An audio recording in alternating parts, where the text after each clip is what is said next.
Hello, everybody. Welcome to the Radical Candor podcast. I'm Kim Scott. I'm Jason Rosoff. And I'm Amy Sandler. And before you listen to this episode, we have a big favor to ask. Please do like, follow, and subscribe to the podcast wherever you listen. It really does make a difference. Thank you in advance. So today we've got a question from a listener about something that we haven't talked about much, which is nepotism. And more specifically, how nepotism affects your ability to practice radical candor. Before I go into the question, we have kind of the textbook definition of nepotism, but Kim, do you want to give your own definition of nepotism in the workplace? Yeah, I guess there's two different definitions. Sometimes you have a family business, and there's kind of, I guess, what I would call expected nepotism or legitimate nepotism. And then there's another definition of nepotism where you give unfair preference or advantages to people who either are in your family or for whatever reason who are your quote unquote favorites. I don't know, but let's get the official definition. So the definition, The nepotition, the nepotition.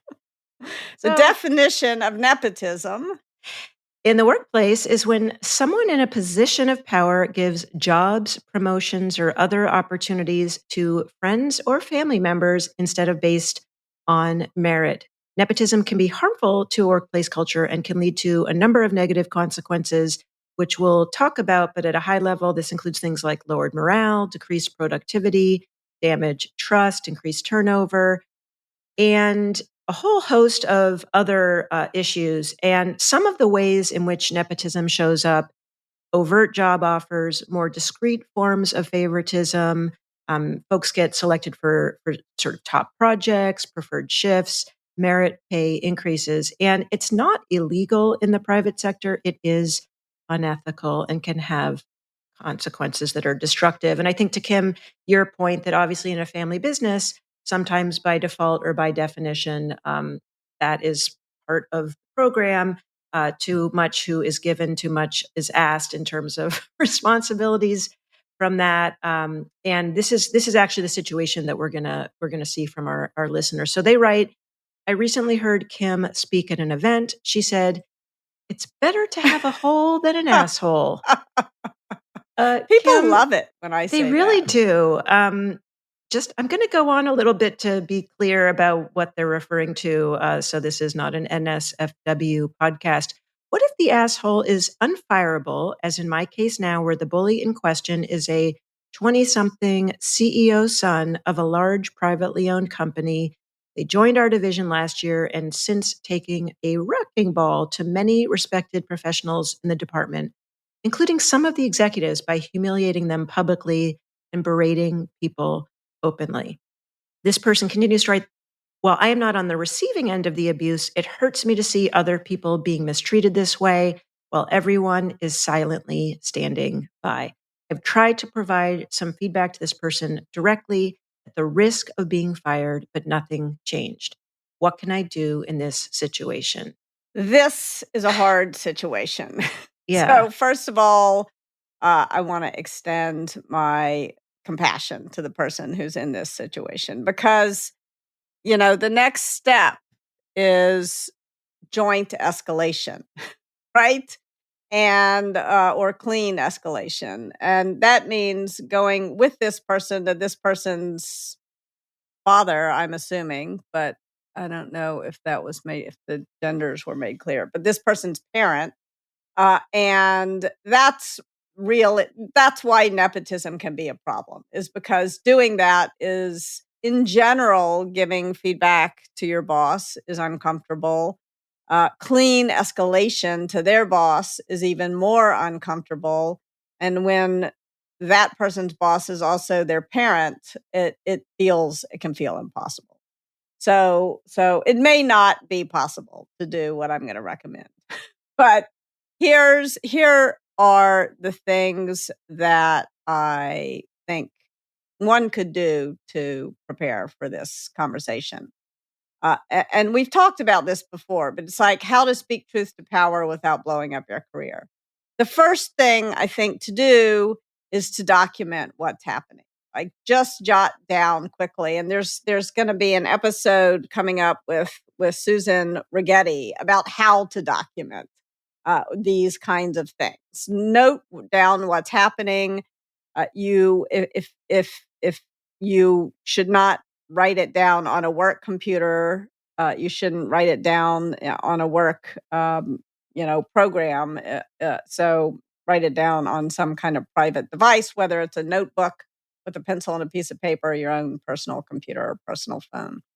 So just jot down and document doesn't have to mean like writing a novel. It can just mean sort of sending an email to someone you trust saying, this happened today. Can you believe it? And if you document that way, you're doing what's called creating a contemporaneous record. The other thing that Susan Rigetti suggested, Susan Rigetti was Susan Fowler, who wrote the Uber blog post about the way she was treated there, is if abusive comments get made over email or on Slack or whatever, take pictures with a personal phone of them and save them somewhere. So do you all, Jason or Amy, do you all have thoughts on documentation? Like, have you been in a situation where you had to document what was happening, and what is your advice on how to document? I feel fortunate to say that I haven't been in a situation where I've had to document. I've been on the other side of this where you've received some documentation. Correct. And what I will say is, I think the documentation thing is important because mostly because it protects you from feeling like the most important thing that it does is it helps you feel connected to reality, that this stuff is in fact happening. Because in this particular, the reason why I say that is because in this particular situation, it's not clear that if the company slash CEO were to receive high quality documentation, that they would do anything with it. Yeah. Mm-hmm. We don't have, there's no guarantee of that. So one of the hard parts about being and being bullied, especially because it's often, in this case, it seems like it's very obvious, but there may be subtler things that are going on that are happening that you have to document. And it can be sort of crazy making to feel like you're being harassed or bullied and you don't trust your own memory. So writing it down is very helpful for that. And I'm going to wave the purple flag and saying it can be sort of gaslight inducing rather than crazy making, although I know what you mean. Yes, totally agree that. And I think that's such an important point, Jason, that you want to make sure that you are not planning to bring this pile of documentation into a conversation, but that you remember that you're doing this so that you don't feel gaslit by the situation, so that you remember what has happened when, and because it is, especially with bullying. I mean, one of the key tactics that bullies use is, oh, I was just kidding, or it's no big deal, or why are you being oversensitive, or any of those. I've been on the receiving end of all of those at different points, and I've actually also been on the dishing out. I've said that to someone. Oh, it's no big deal. Like, and I'm ashamed to admit that, but I have. And I think it's helpful, Kim, to name that, because I think there's this human tendency to kind of know what our intention is, but to, potentially minimize the impact. And actually, I'm curious, when you think of those, again, to the point that this might be helpful for our listeners, like those moments when that has happened for you, do you know why? Like, what was that? Just sort of a knee-jerk response? Did you actually, like, what were you trying to do there? So what had happened was I had messed up. There was someone who referred to the women on his team as girls instead of women, and I hadn't told him that was a problem. And he had been doing it for a couple of months, and I kept telling myself, "Oh, I'm going to wait for a better moment," which usually means I'm never going to say this because it's uncomfortable. And then he had a meeting with my boss, who was Sheryl Sandberg, and she did not remain silent when he sat down and referred to the girls on his team. That was all they talked about for the whole meeting. And he came into my office later, sort of with the "why didn't you tell me?" And I felt bad. Yeah, like I felt guilty. And very often when I feel guilty, and I don't think I'm alone in this, when I feel guilty, I try to dismiss what happened, pretend like it didn't happen, or pretend like it doesn't matter. And so my first instinct was to make a joke of it. And I turned to the other two guys who were sitting in my office who had worked with me for a longer time and with whom I had had this conversation about not referring to women as girls. And I mean, and to be fair to me, I was also really sick and tired of having this conversation. And so I just looked at them and I said, "Well, you can thank me now," because Cheryl didn't jump down your throat because I told you. And the new guy on the team looked at me and he said, why didn't you tell me too? Like, why didn't any of you all tell me?" It was like, yet again, one of these moments. And I then felt bad. And rather than acknowledging what I had done wrong, I said, "Oh, it's no big deal." And so why did I do that? I don't, how there's some things you do and you hear one of your parents on your shoulder. That's my dad on my shoulder telling me, "Don't make such a big deal of it, Kim," and who I love and respect and miss terribly. So I'm not trying to knock myself or my father, but this is human. We feel bad when we have done wrong, and often we don't respond well when we feel bad. I really appreciate that and the nod to your father. And I think it does help to humanize those responses. I think that's, you in writing Radical Respect, really looking at not only the times when you have been harmed, but when you are the person doing harm. And I think that is such a valuable exercise for all of us to go through, especially when there is power involved. And I think it just helps give a little bit more space in our responses. One of the things I wanted to go into more detail on was that, Jason, when you were talking about the value of documenting so that we don't feel gaslit and that we feel like we're actually acknowledging what was happening, where do you stand on not just documenting but actually talking to other people in the organization? I know typically, from a sort of manipulative insincerity, radical candor framework where we don't want to be talking about people, we want to be talking to them. But in this case, where it's really about building solidarity, especially in this family business where people are observing this behavior, what kind of guidance would you have for this person writing in about how to talk to other people to potentially build in some solidarity?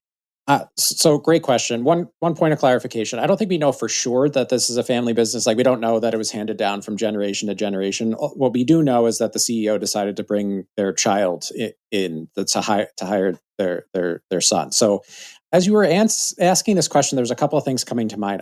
One thing that's not entirely clear is what position the person who wrote the note is in the organization, because I think there's one thing about building solidarity, which is you want to build solidarity like across and up. You don't want to try to build solidarity down, meaning you don't want to like dump the burden of this onto a person in the organization who has even less power than you do.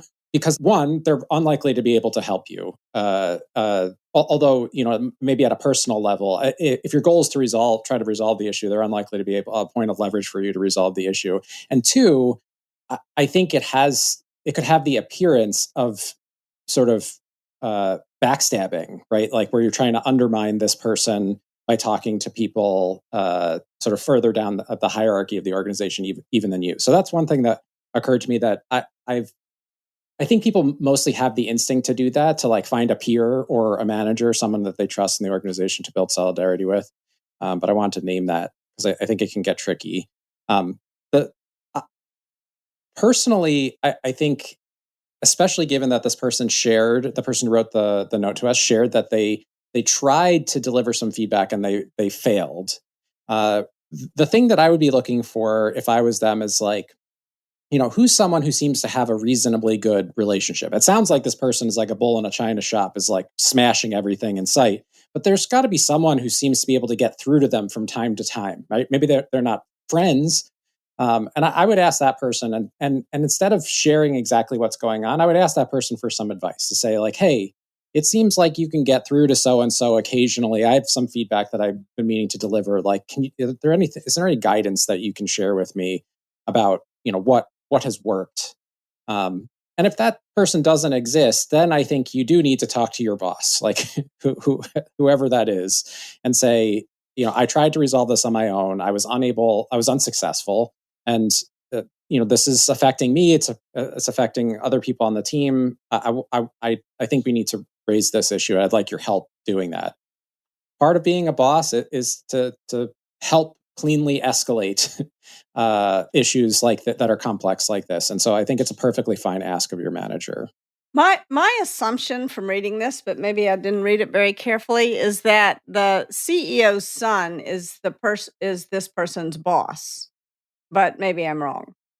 So so cleanly escalating is cleanly escalating to the person who's a bully, and then they're gonna have to go to the CEO next. But maybe I'm wrong about that. That's a nightmare scenario, but yes, I read it slightly differently. But in that case, I think if the CEO, if the CEO's son has a peer, you could try that, like a peer manager, someone at the same level of the organization before you went all the way to the CEO. And like it's not this person's job to fix this situation. Like I think like that's like the most important thing. Like there's one person's job it is to fix this, and that is the CEO. So everything that this person does, that if they follow any of our recommendations, like they're already going, from my perspective, going above and beyond to try to like help this person and the company do better. So I just wanted to say that because I feel like it's easy to hear all of this advice and feel like what we're saying is it's your job to fix this, but it's not actually your job. Yeah, that's a really important point. I think in terms of building solidarity, the thing that I would say about bullying is that I'm thinking out loud here, so feel free to tell me I'm wrong, but I think it might be an exception to the challenge directly. Like, I think it's okay if you notice one person bullying another person, I think it's fine to go to the person who was bullied, the person who was harmed, and to be part of being an upstander. If you didn't feel like you could challenge directly in the moment, you go to the person who is harmed. You say, "I saw this happen to you. I'm sorry that it happened. I'm gonna try to do something about it." And that's a way of building solidarity, because now you're not telling this person what to think. You're saying, "This is what I saw. This is how it impacted me. How did it impact you?" And if the person says, "Yeah, you're right. I really did feel bullied," then that's good information. That's a way of building solidarity. That is, I mean, you are talking about this person's son behind their back, but I think sometimes you have to do that in order to figure out how to deal with someone who is in a position of power, who is a bully. So I think maybe this is an exception to challenge directly, kind of. What do you think? I really appreciate that, Kim, because I feel like it gives people a next step to do. So if they don't feel safe going directly to that person, whether it's because of power or otherwise. And by the way, just again to giving kudos to the person who wrote in of how much they've already done. Just to reiterate, I've tried to provide some feedback to this person directly at the risk of being fired. But nothing changed, and that they feel it hurts them to see other people being mistreated this way. I think that to feel like this person, one next step is to actually go check in with those people who are being mistreated. I'm making an assumption, given how empathetic this person is, that they may have already done that. But if they haven't, that seems like another fine recommendation. What you're saying is actually check in and let them know that you observed that and you wanted to see how it landed for them. Yeah, and you're sorry. And I think it's important to acknowledge. And I was in a situation recently in my personal life where this happened. Somebody really got badly, badly bullied, and I could not fix it. All I could do was remain in solidarity with this person, and I mean, I tried, but I failed to fix it. And I feel bad that I failed to fix it, but I would have felt worse if I hadn't if I hadn't sort of been in solidarity with the person who was being treated badly along the way. So I think it's important to do that for your own sake. Like if I Mhm. notice somebody getting bullied and I do nothing, it wakes me up at 3 in the morning.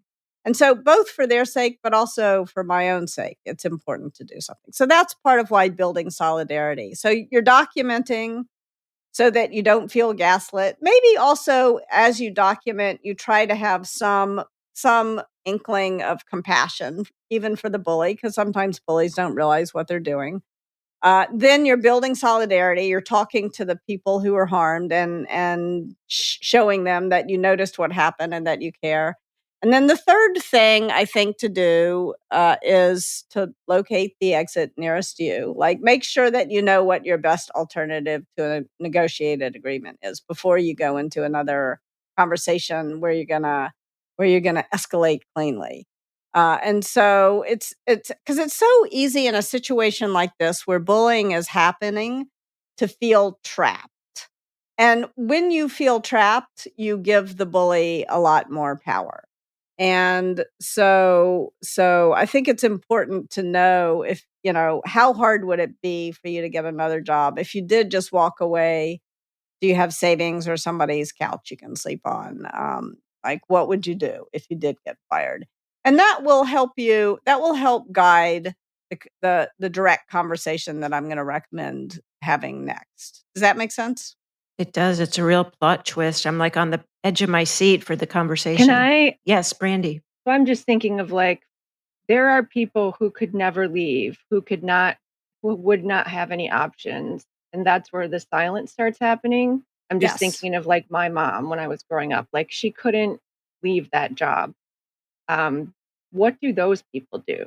Yeah, and Brandy, just to add a very current example, you found also, in addition to that story, which has a direct relationship to you, there was a recent Reddit post, we'll put it in the show notes, where someone is having trouble with the CEO's son, and their boss explained the policy. And the reason I want to mention it is because, Kim, one of the things that was there was that this person said they feel like applying somewhere else isn't really in the cards for them. They were really lucky to land the job. They're fresh out of university. They don't have any real experience. They've been here 3 months, so haven't really worked up enough experience to just change jobs. I think that it is really important to know if you really can't afford to change jobs, to quit, then you may not want to take the next step, that I'm about to recommend. Like if you can quit, then then it's easier to take the next step. That's why I say you should always do these three things. Document what's happening, build solidarity with others, and if you cannot quit, if you are well and truly stuck, which happens to all of us at certain points in our career, and so I want to acknowledge that often is the case. Then what I recommend is you buy Bob Sutton's book, The Asshole Survival Guide, and you take his advice.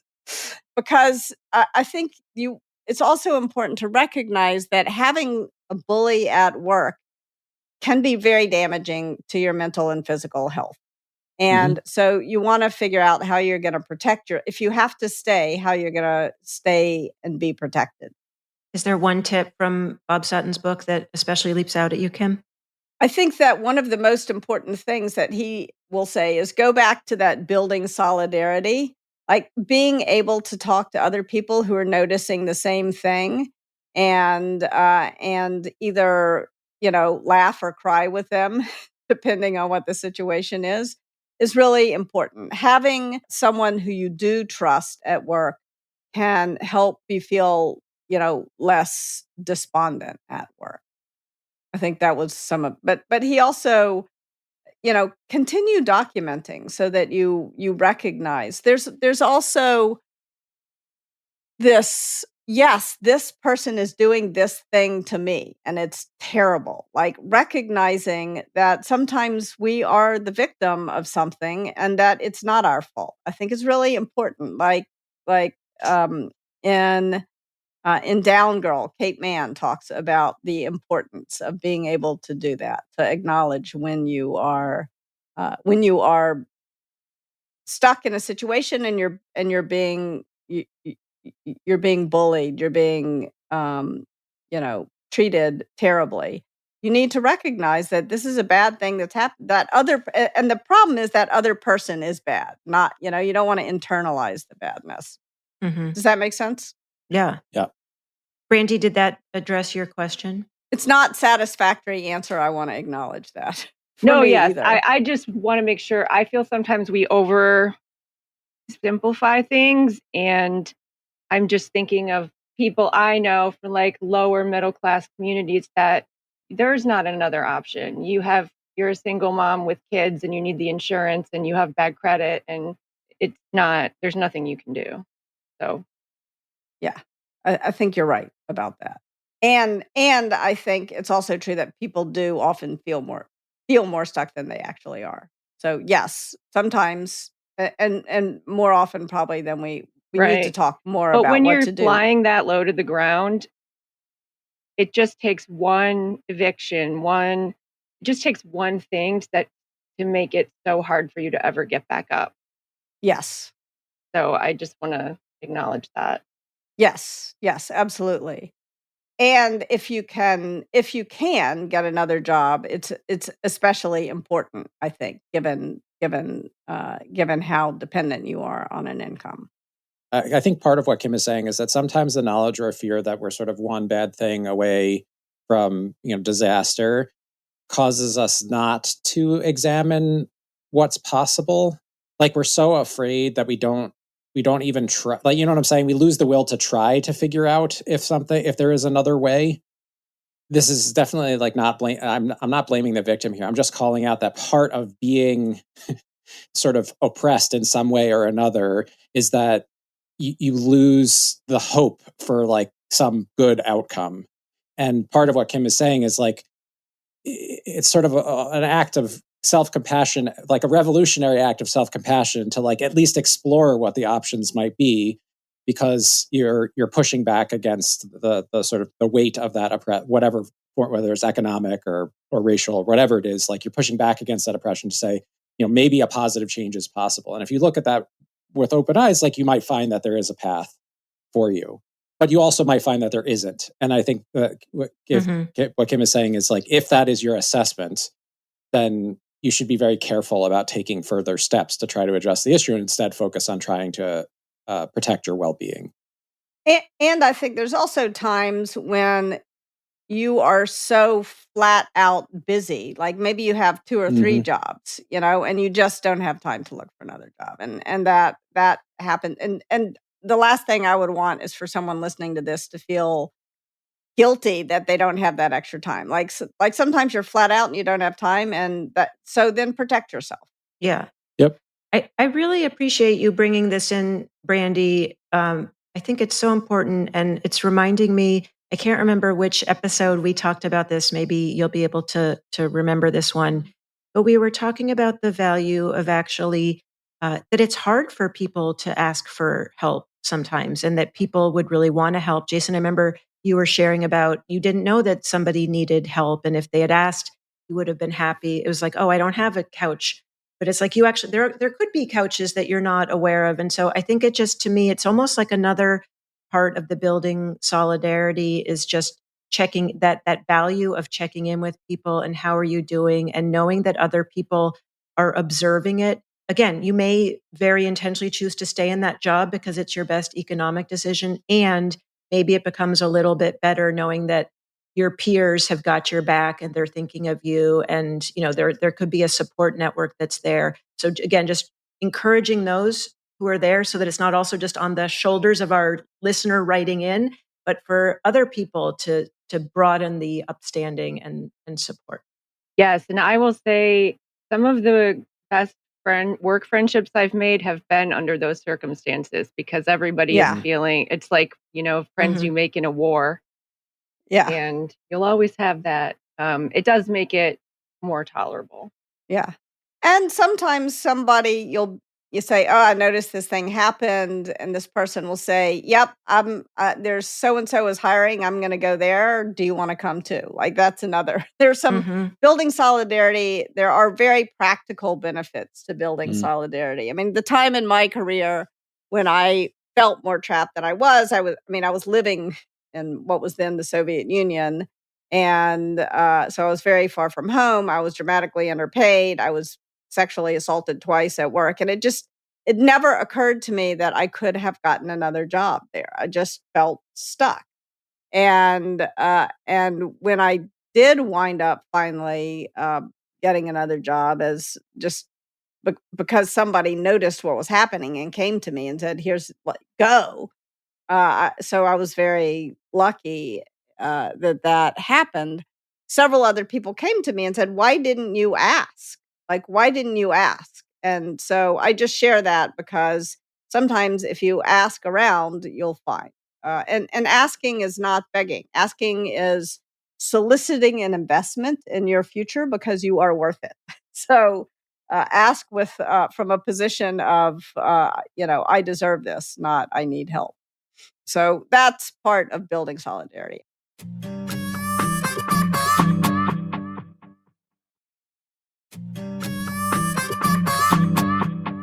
Okay, so now now this listener has figured out, like, I could get another job or I couldn't get another job. If you think you could get another job or you'd be okay, uh, now it's time to have a direct conversation with this person and say, this is unacceptable and I'm going to escalate with you because I tried telling you once and it didn't work. So I'm scheduling a meeting, uh, and super awkward, maybe with your father. Your father and I are going to sit down together. And this is going to be rough to go to this person and say that you're doing this. But and maybe the CEO's son doesn't work for the CEO, but works for someone else. Um, in that case, I would probably talk to the someone else before I go to the CEO's Yeah, son. that was the question on my mind. I'm like, wow, I'm getting very sweaty just thinking about going into that conversation with that person, especially depending on where they are kind of hierarchically. My suspicion is that if the CEO knew that their child were behaving this way, uh, the CEO, if they're worth their salt at all, would give their son some really serious feedback. But it's not a good sign that the son doesn't already know not to behave this way. It's also not a great sign that the CEO doesn't seem to be aware of it. I But actually think that it's not surprising that the CEO is not aware of it because who's going to go tell the CEO that their child is behaving badly? That's the problem with nepotism. Somehow yeah, this has fair. to get to the CEO. Yes, I think that is entirely fair, and it seems to me that there are many ways to make a CEO aware of something like this without actually criticizing their son. Meaning, like you could say, I've noticed that people in that department seem disgruntled. Like, you know what I'm saying? I think there's some indirect way there, and the fact that those indirect ways have not reached the CEO.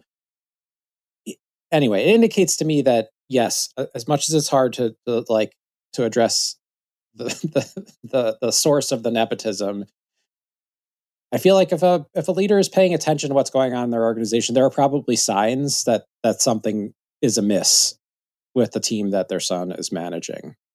And it's Yeah. troubling to me that they're completely unaware. Now, you might be right that it might be totally fair that maybe he works in one division, the son works in one division, and the CEO works somewhere completely different, and they don't actually see each other very much.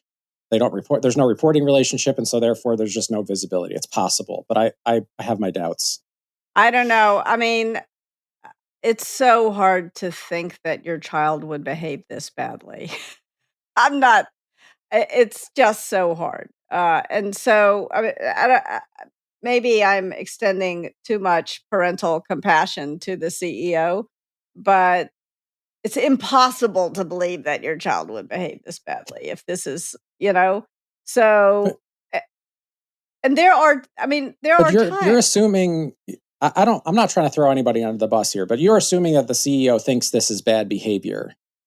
Yes, I am. Yeah. I'm making a big assumption. I'm assuming, but I mean, how could they not understand how, because their child looks weak and stupid to behave this way. Like, who wants that?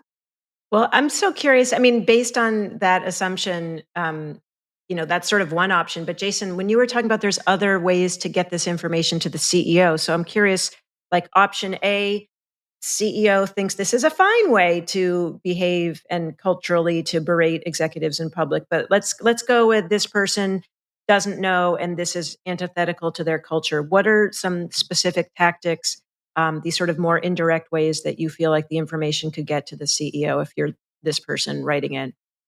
I mean, it sounds like it's publicly visible what's happening, right? Like that it is noticeable by other people what is happening. Yep.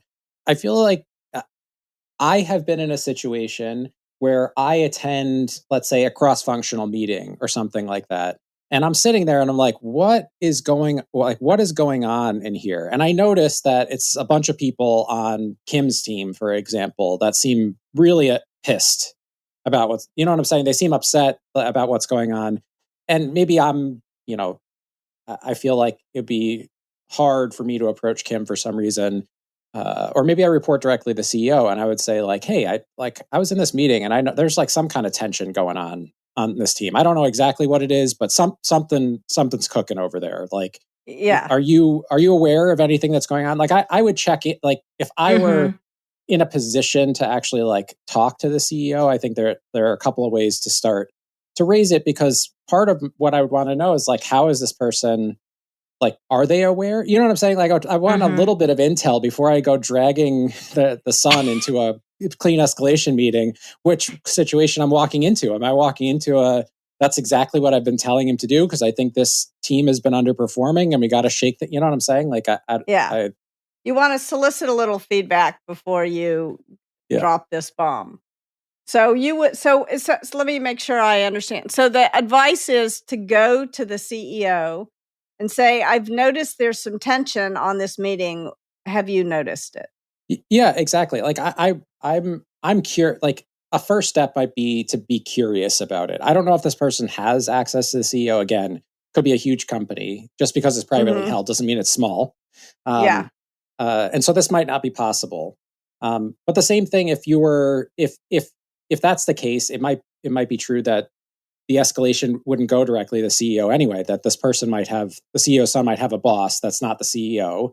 And in that case, I might go to that person who I should probably have access to and say like, every staff meting is like, someone it ends in tears for some, you know what I'm saying? Like there's some observable behavior without blaming this person for it, to say, I've noticed this. Are you aware? Or like, have you noticed it as well? Like, what do you think is going on there? Yeah. And then if the person says, yeah, well, that's the CEO's son, and the CEO thinks you should be in a meeting with the CEO. Yeah. Then you've got to either start doing some serious self-protection or polish up the old resume even to a finer sheen and get out of there. Yeah. Kim, the age-old question on this point, and Jason, maybe, which is about HR, but we can pause that if, Jason, you want to go in a different direction. I think part of this is, if you're in a functional organization, that there should be a policy for exactly how to resolve these kinds of conflicts. Meaning there should be a documented pathway.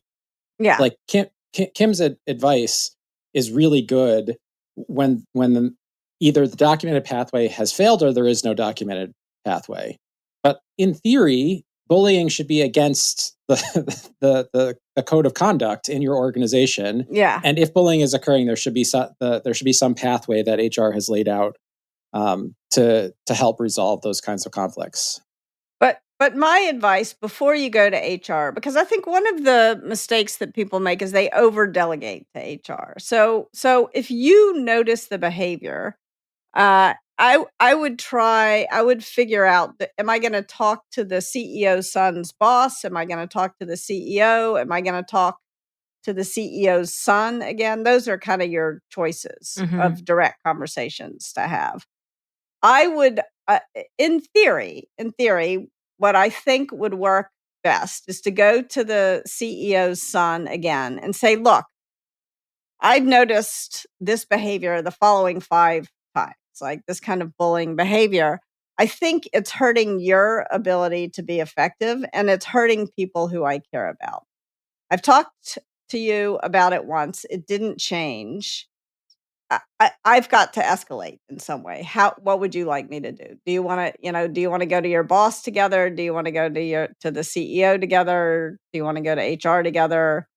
But I would try the clean escalation path, because it could be that the CEO's son has a chip on his shoulder and feels like he's been put into an impossible position. Like, you want to give this the CEO's son an opportunity to do the right thing, maybe one more opportunity, and say, if it doesn't change, I'm going to escalate in some way. So in theory, that's the right. And if from the CEO's son's point of view, he'd much rather you go to him again and say, I'm going to set up this meeting. Because if what happens next is that the CEO's son hears that you've talked to his father or his boss without him in the room, like, you're never going to have a relationship with that person. Or it's going to be very difficult, because this person feels like you've gone behind their back. So I guess what was in my head is like, that should be exactly what HR is helping you accomplish. I don't think you should have to figure all that stuff out on your own. So like, the role of HR, I like, in a good way, is not like, the point is not to delegate the conversation or resolving the conflict to them. The point is to give them the tools to help you figure out, what to do next, and like what to say. Like, would they recommend that like this gets escalated to, like, if it has to be escalated, are they going to say we should escalate to the CEO, or are they going to say we should, you know what I'm saying? Like, no, yeah. HR should be offering you guidance. I'm not saying they should take over.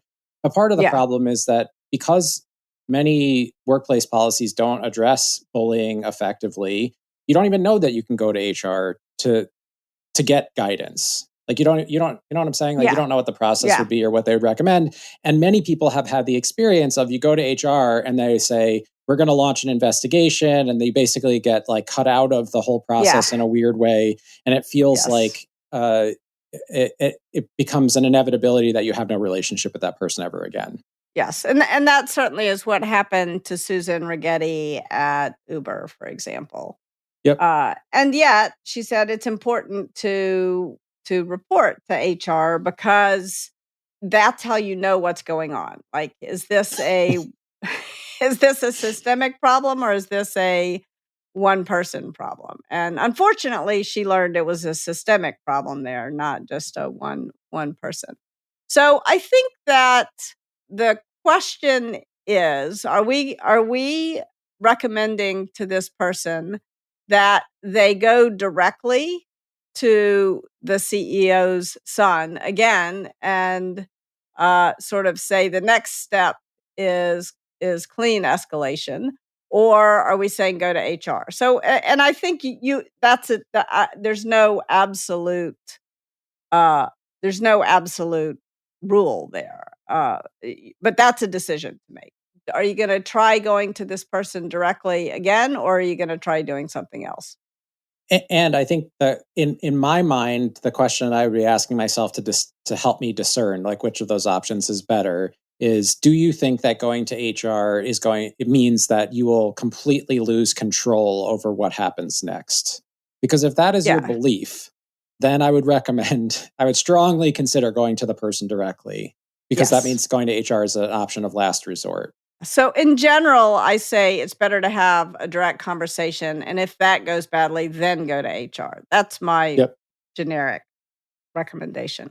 But that's generic, and you're in a specific situation. So It just makes me sad that that's the generic advice. It's like that HR is so poorly tooled to deal with these types of issues that like you can't like the person is sort of like has to go out on a limb and take that risk entirely on their own. If the purpose of Yeah. HR is to help you figure out is to help employees resolve issues that they have at work, then shouldn't HR's role be to coach this person for like to be a support for them as they go into that conversation? Maybe, I don't know. I mean, the other side of that is I feel like we so often people use they try to delegate their relationships to HR. They and that's like asking your sense assistant to go to the dentist for you. Like you got to go to the dentist your own damn self because they're your like yes, maybe you need help, but I think as a general rule, people tend to think that HR can then fix the relationship, and I think if you have a relationship problem, only you can fix that with that other person. I mean, yes, you could get help and advice, but so yes, go to HR for help and advice, but don't over delegate to HR is what I would say. Yeah, I guess my question is like, why isn't HR a good target for building solidarity in this case? And I think your answer would be is because HR is maybe obligated to like do something on your behalf, which damages your relationship. Yeah, I think that often when you go to HR, they have a whole set of obligations to take action that you wind up getting sucked into a process that churns up a lot of your time and the other person's time, whereas a quick conversation with that person might have eliminated the situation altogether. I mean, look, if you need a marriage counselor, go to a marriage counselor, but hopefully you talk to your spouse first, but a bunch before you go to you know what I mean? And that's kind of my view about HR is you go after you've tried to have a couple of direct conversations. As a general rule, obviously, if you're getting bullied or sexually harassed, you may not feel like you can go straight to that person. So, exceptions to every rule. I don't think that individuals knowing how to do this is a solution to the problem of Yeah, addressing bullying and harassment at work. fair enough. So I Fair enough. so I feel like I'm feel sad is what I feel. I feel sad that HR and it's not like the necessarily the individual's fault, but I feel sad that companies don't think of it as like an important enough function to have someone who can confidentially guide you to help in helping resolve relationship issues because people barely, a lot of the people who find themselves in this situation, like the Reddit thread with the person who's like just out of school, like they don't know how to resolve a relationship problem. Yeah. They're like, you know Yeah. what I'm saying? Like they're like Yeah, it's they're hard. just barely getting by, like showing Yeah. up to work on time and figuring out where everything goes. Like, Yeah. yeah, That's why some organizations have an employee ombudsperson who's not in HR who you can go and talk to for advice. yeah, In fact, that's why we're building the Candor coach. So you can go to the Candor coach and ask advice that on would be this. great. Yes, yes, it would be. So the theoretical advice is after you have done the first three things, which is to document, to build solidarity, and to locate the exit nearest you, then you have a direct conversation with the CEO's son to say you're going to escalate cleanly. But that with acknowledgement that that advice may sound like, what world are you living in, Kim? Mhm. Right? And so if that feels totally wrong, then you can go to HR, I think. Yeah, I think that's what we're saying. Yeah, Okay, just to good. reinforce it, it's like HR is the backstop. If that fails Yeah. for in some way or another, then HR is your next stop. Is a next stop, but not the last resort because Yep. you can also hire a lawyer. And you may want to hire a lawyer before you have either a conversation with the CEO's son or HR. So there's not always one order of operations here. But I think that talking to a lawyer to understand, what your choices are is will often help you feel like you have some new ideas about how to handle the situation. So as a general rule, I think a lawyer is a good idea.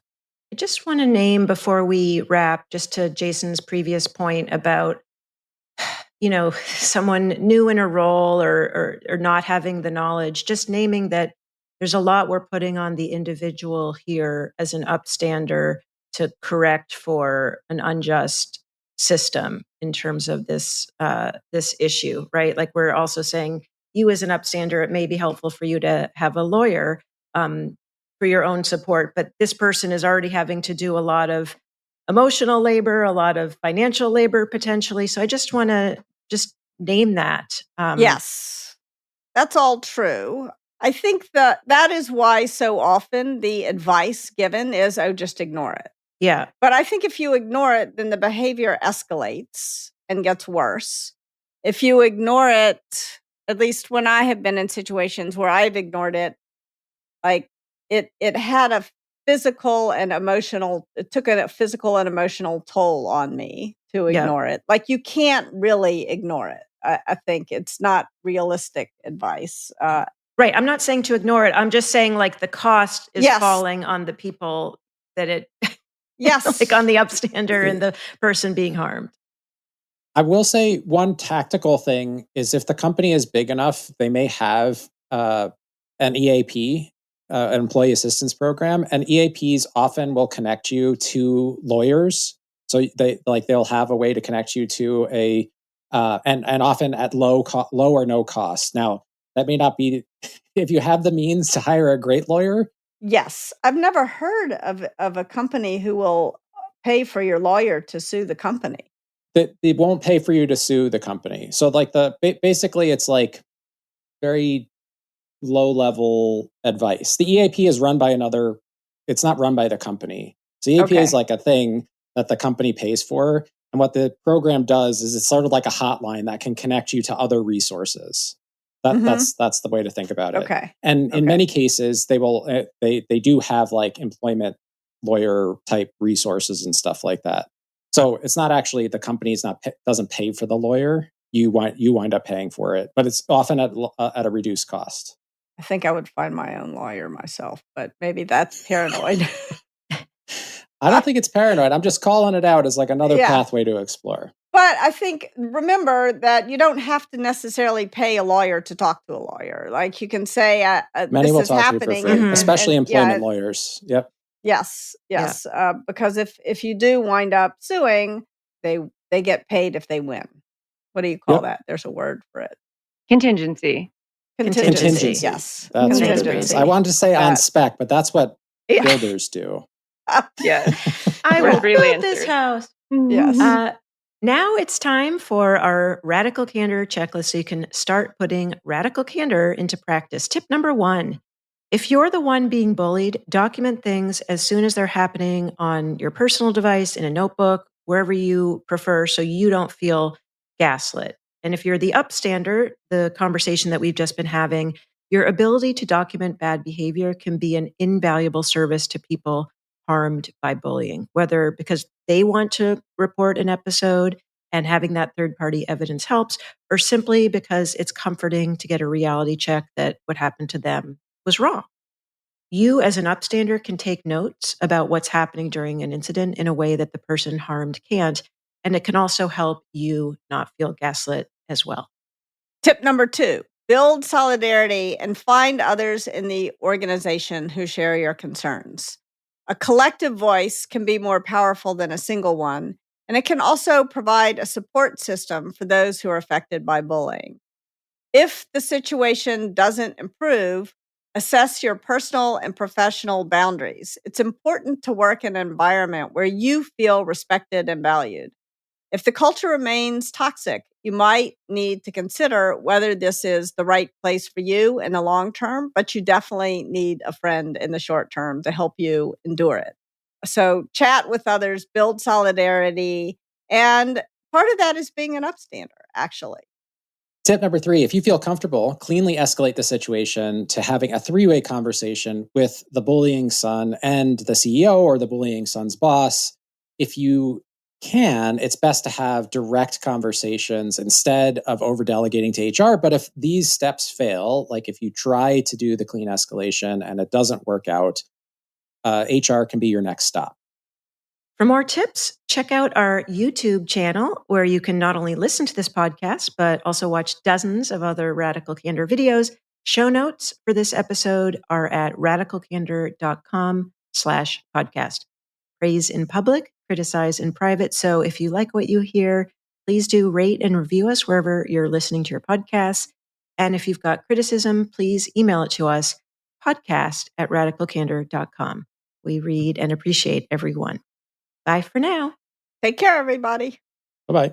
The Radical Candor podcast is based on the book Radical Candor, Be a Kick-Ass Boss Without Losing Your Humanity by Kim Scott. Episodes are written and produced by Brandy Neal, with script editing by me, Amy Sandler.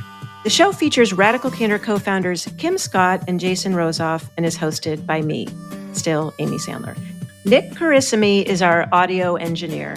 The Radical Candor podcast theme music was composed by Cliff Goldmacher.